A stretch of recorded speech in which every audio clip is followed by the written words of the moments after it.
Could you speak to what we are learning from the COVID-19 pandemic that can help to advance the Half Earth project? And any other thoughts you might have would be so very welcome. Oh, sure. No, thank you. I think, you know, one of the best ways we can care for our planet and achieve the goal of Half Earth is to understand everything we can about the species of our planet and how they work together in ecosystems to support our lives. And we've been living in a time where science has sometimes been discounted or pushed aside. I think sometimes its complexity sows doubt, with uncertainty creating skepticism, rather than a keen desire to learn and study more. But one of the things that coronavirus has taught us is the extraordinary importance of deep science. A reverence for the important work of research scientists and the importance of collaboration and of sharing of that research in order to support our lives.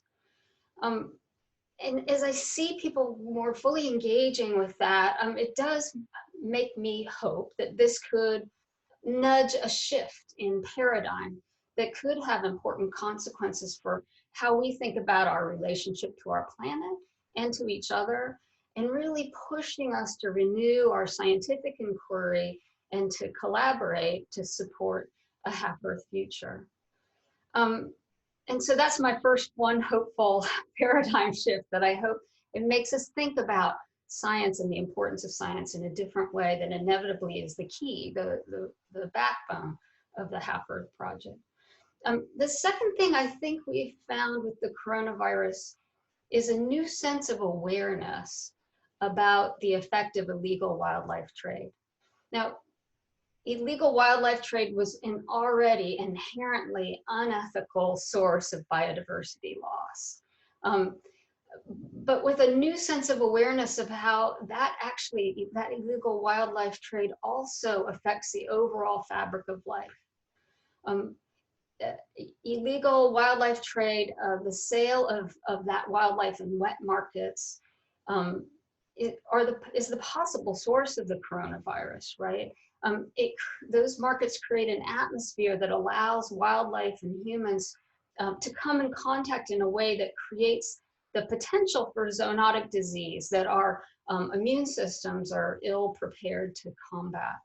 And so we're now giving greater attention to, and this is great, enforcement of existing laws, regulations, and international treaties that deal with wildlife trade and markets. This is good, bringing that attention to that.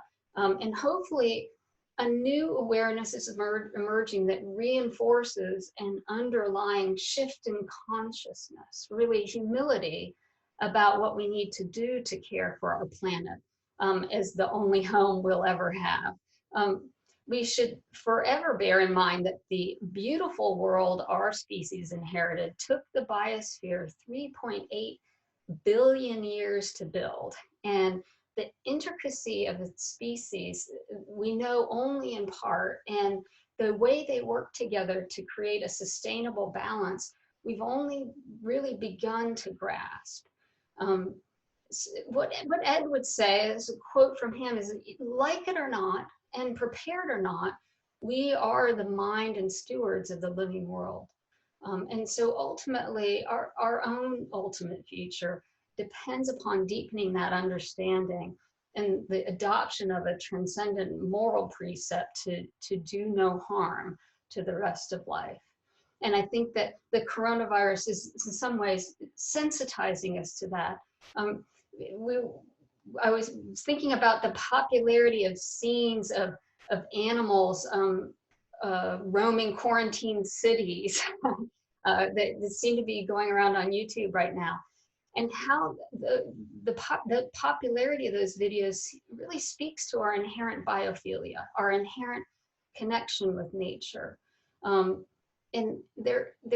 along with this, there also seems to be an underlying storyline, sort of a budding hope that the pandemic might change society for the better. Ed once said, humanity's passing through a bottleneck of overpopulation and environmental destruction. And at the end, if we pass through safely and take most of Earth's life forms with us, human existence could be a paradise compared to today. And so as we watch those YouTube videos, I wonder if people aren't thinking about that, about what life could be, which I guess is the third paradigm shift that the coronavirus may allow us to do. You know, civilization hasn't really ended. It's sort of like we're on a temporary furlough, you know, sent to our room by our parents for a long, hard think about what it is that has to be done. And I know it's a hard time, but I hope it'll also allow us the time to think about the important stuff, to imagine that life could be a paradise if we want it to be, right?